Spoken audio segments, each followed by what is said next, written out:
Hey guys, today is Thursday and we are going to be working on 2-digit by 2-digit multiplication using the area model. So let's look at our first example, 35 times 88. The first thing we want to do when we're multiplying large numbers like this is decompose them or break them apart into smaller, friendlier numbers to work with. So for 35 times 88, I'm going to start with the factor 35 and decompose it into 30 plus 5.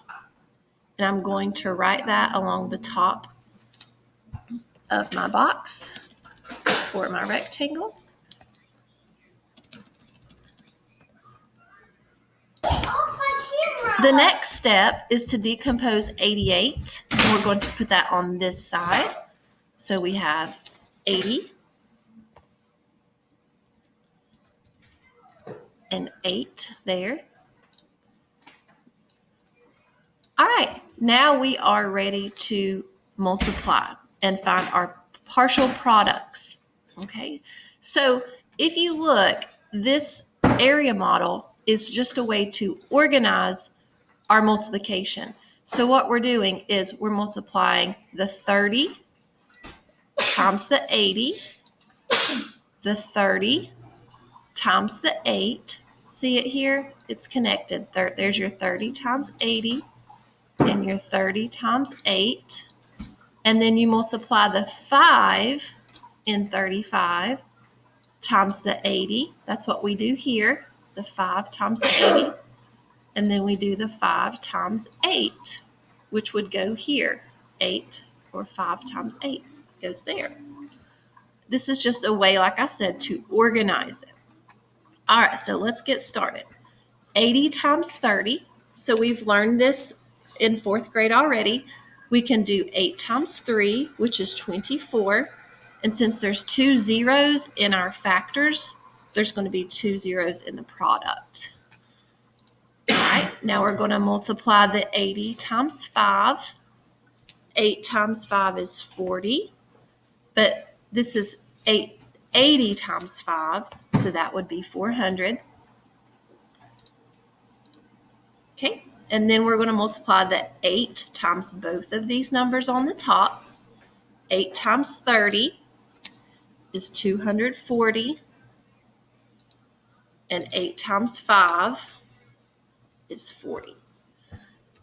These are called your partial products. You're going to take your partial products and add them up to find your total. And you need to make sure that you line up your numbers. Okay, here we go. Let's add these up. So we have a 0 in the ones place. We have 8 tens. And then we add up our hundreds. 4 plus 4 is 8, plus 2 more is 10, which is the same. 10 hundreds is the same as 1,000. Same value.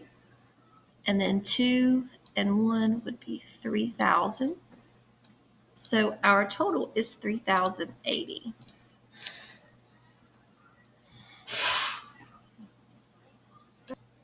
Okay, let's try another example.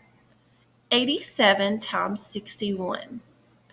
Those numbers are too big to use skip counting like we learned in 3rd grade. So we need to decompose these into tens and ones. 87 has the same value as 80 plus 7. I try to put my plus sign around that line right there. All right, now we're going to decompose the next factor, 61.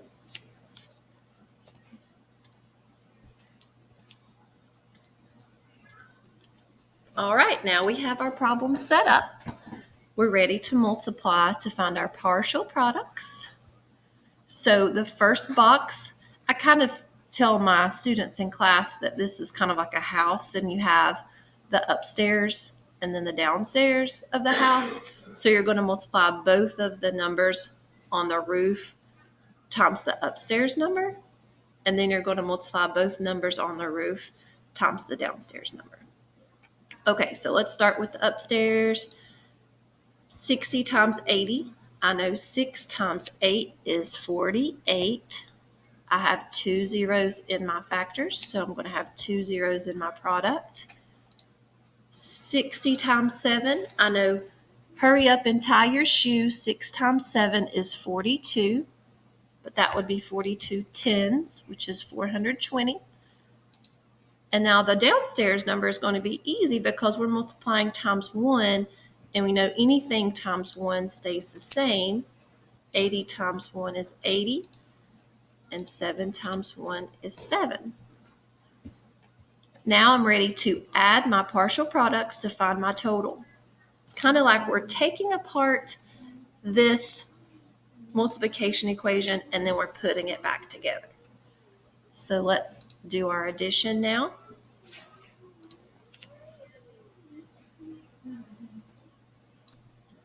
When we add up our ones, we get 7. We have 10 tens, which is the same as 100. And then we add our hundreds and we get 8, 9, 10, 11, 12, 13. 13 hundreds is the same as 1,300. And so that gives us 5,000. The comma goes in between your thousands and hundreds place for a total of 5,307.